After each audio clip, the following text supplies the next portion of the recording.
सभी मसीह भाई और बहनों को मेरी ओर से जय मसीह की। आज मैं आपको नूह की कहानी के बारे में बताने वाली हूँ। इससे पहले अगर आपने मेरे चैनल को सब्सक्राइब नहीं किया तो मेरे चैनल को जाके सब्सक्राइब कीजिए ताकि आने वाले नए नए वीडियोस का नोटिफिकेशन आपको मिलता रहे और आप बाइबल के बारे में और बाइबल के वचनों के बारे में और ज़्यादा गहराई से जान सकें। तो चलिए हम वीडियो को शुरू करते हैं। अंत निकट है और परमेश्वर मनुष्य को बनाकर पछताया और परमेश्वर ने जल प्रलय के द्वारा सभी मनुष्यों और प्राणियों को नष्ट किया। आज से करीब 4,500 साल पहले परमेश्वर मनुष्यों की सृष्टि करने से पछताया। जब मनुष्य पृथ्वी के ऊपर बहुत बढ़ने लगे और मनुष्य ने परमेश्वर की आज्ञा का पालन करना छोड़ दिया था, मनुष्य अधर्म करने से प्रीति रखने लगे और उन्होंने अपने सृजनहारे परमेश्वर को छोड़ दिया था। उन्होंने मूर्तियों को दंडवत करना और पूजा करना शुरू कर दिया था। मनुष्य हत्यारे, व्यभिचारी और परमेश्वर की आज्ञा ना मानने वाले और बुरे कामों से प्रीति रखने वाले हो गए। तो परमेश्वर ने देखा मनुष्य की बुराई पृथ्वी पर बहुत बढ़ गई है और उनके मन के विचार में जो कुछ उत्पन्न होता है वह निरंतर बुरा ही होता है। और परमेश्वर पृथ्वी पर मनुष्य को बनाने से पछताया और परमेश्वर ने कहा, मैं मनुष्य को जिनकी मैंने सृष्टि की है पृथ्वी के ऊपर से मिटा दूंगा। क्या मनुष्य, क्या पशु, क्या रेंगने वाले जंतु, क्या आकाश के पक्षी, सबको मिटा दूंगा, क्योंकि मैं उनको बनाकर पछताया हूँ। उस समय में केवल नूह ही एक धर्मी पुरुष था जो परमेश्वर की आज्ञा का पालन करता था। परमेश्वर नूह के धार्मिक जीवन से प्रसन्न था। नूह के 3 बेटे थे, सेम, हाम और येपेत। जब मनुष्यों की दुष्टता पृथ्वी पर बढ़ गई तब परमेश्वर ने नूह से कहा, नूह, मैंने निश्चय किया है सब प्राणियों को जिनकी मैंने सृष्टि की है पृथ्वी पर से उनको मिटा दूंगा, क्योंकि पृथ्वी मनुष्य के पापों से बहुत भर गई है। इसलिए तू एक बड़ा जहाज बना। मैं जल प्रलय पृथ्वी पर ले आऊंगा और पृथ्वी के समस्त जीव जंतुओं को मिटा दूंगा। जितने भी प्राणी हैं वे सब मर जाएंगे, परंतु तू अपने पत्नी, पुत्रों और बहुओं समेत तू उस जहाज में प्रवेश करेगा और तू और तेरा घराना बच जाएगा। तू अपने साथ हर जाति के पशु, पक्षी और पृथ्वी पर रेंगने वाले जंतुओं का एक जोड़ा अपने साथ जहाज में ले आना और खाने के लिए तरह तरह की भोजन सामग्री को भी पर्याप्त मात्रा में इकट्ठा कर जहाज में ले आना।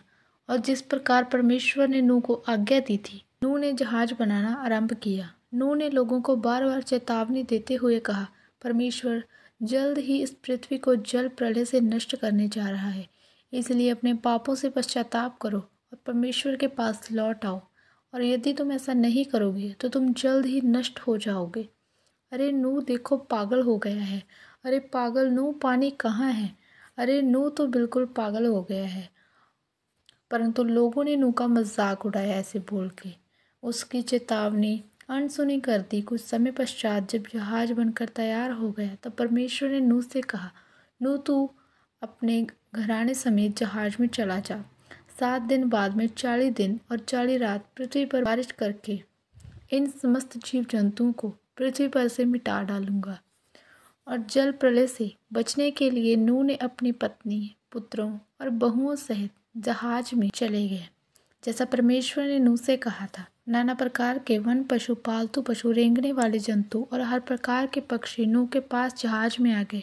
और जब सब प्राणी जहाज के अंदर प्रवेश कर चुके थे तब परमेश्वर ने जहाज का द्वार बंद कर दिया और 7 दिनों के बाद बारिश शुरू हो गई और समुद्र के सब सोते फूट निकले और आकाश के झरोखे खुल गए और लोग जहाज के द्वार को पीट पीट कर अपने बचाव की सहायता के लिए चिल्ला रहे थे कि नूह, दरवाज़ा खोलो, हमें अंदर आने दो, ना दरवाज़ा खोलो। नूह ने दरवाज़ा बंद कर दिया है। वो खुद बचने के लिए ऐसी आवाज़ें निकाल रहे थे और चिल्ला चिल्ला कर बोल रहे थे कि नूह, दरवाज़ा खोलो, लेकिन अब तो बहुत देर हो चुकी थी। और वर्षा 40 दिन और 40 रात निरंतर पृथ्वी पर होती रही और आंधी तूफान के साथ जल उमड़ने लगा और जल बढ़ता ही चला गया और पानी की भयंकर लहरों ने जहाज को ऊपर उठा दिया। पृथ्वी जल में बिल्कुल डूब गई, परंतु जहाज जल की सतह पर तैरता रहा। जल बढ़कर और भी प्रबल होता गया और पृथ्वी पर जितने भी ऊंचे पहाड़ थे सब डूब गए और दुनिया की ऊंची से ऊंची चोटी भी कई हाथ गहरे जल में डूब गई थी। और इस प्रकार मनुष्य के साथ साथ पृथ्वी के सभी पशु पक्षी भी नष्ट हो गए। परमेश्वर ने उनका सर्वनाश कर दिया। केवल नूह और जो उसके साथ जहाज में थे वही बचे। जल पृथ्वी पर 150 दिन तक उमड़ता रहा, लेकिन परमेश्वर नूह और उसके साथ जो पशु पक्षी थे उनको भूला नहीं। और कुछ समय पश्चात परमेश्वर ने बारिश रोक दी और पृथ्वी पर तेज हवा चलाई, जिसमें पानी धीरे धीरे कम होने लगा और अंत में जहाज अरारा नामक पहाड़ पर टिक गया और जल दिन प्रतिदिन घटता चला गया और पहाड़ों की चोटियां दिखाई दी। फिर नूह ने जहाज की खिड़की खोली और वहां से एक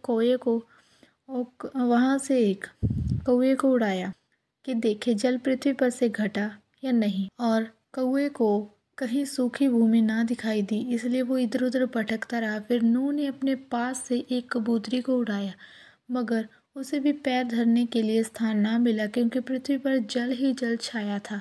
इसीलिए वे नूह के पास लौट आई। और फिर 7 दिनों के बाद नूह ने फिर से उस कबूतरी को उड़ाया और शाम के समय वे कबूतरी नूह के पास वापस लौट आई और देखा कबूतरी की चोंच में जैतून का एक नया पत्ता है। और तब नूह जान गया जल पृथ्वी पर से घट गया है। और कुछ दिन पश्चात परमेश्वर ने नूह से कहा, तुम सब बाहर निकल आओ। तुम्हारे पास जहाज में जितने भी पशु पक्षी हैं उन्हें भी बाहर निकाल लाओ। इसलिए नूह ने अपनी पत्नी और बच्चों और बहुओं समेत बाहर निकल आया। और तब नाना प्रकार के वन पशु पक्षी और पृथ्वी पर रेंगने वाले जीव जंतु भी जहाज में से निकल आए। और परमेश्वर ने नूह और उसके पुत्रों को आशीष दी और कहा, फूलो फलो और सारी पृथ्वी पर फैल जाओ। पृथ्वी के सारे वन पशु, आकाश के पक्षी, भूमि पर रेंगने वाले जंतु और समुद्र की सारी मछलियाँ तुम्हारे अधिकार में हैं। तुम्हारा भय और डर उनमें रहेगा। मैं तेरे बाद आने वाली संतानों के साथ वाचा बांधता हूँ। मैं फिर कभी जल प्रलय से प्राणी का नाश नहीं करूँगा। इस वाचा की यादगारी के लिए आकाश में सतरंगा मेघ धनुष लगाऊंगा। वह मेरे और पृथ्वी के बीच वाचा रूपी चिन्ह ठहरेगा। जब मैं पृथ्वी के ऊपर बादल लाऊंगा और सतरंगा धनुष चमकेगा, उस समय मैं अपनी इस वाचा का सिमरन करूंगा।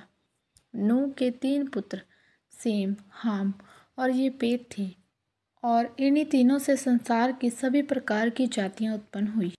आशा करती हूँ प्रियो, इन नूह की कहानी के बारे में और जल प्रलय के बारे में, कैसे परमेश्वर ने जल प्रलय से पृथ्वी का नाश किया और नूह की फैमिली और पशु पक्षियों को बचाया, इसके बारे में आपको पता चल गया होगा।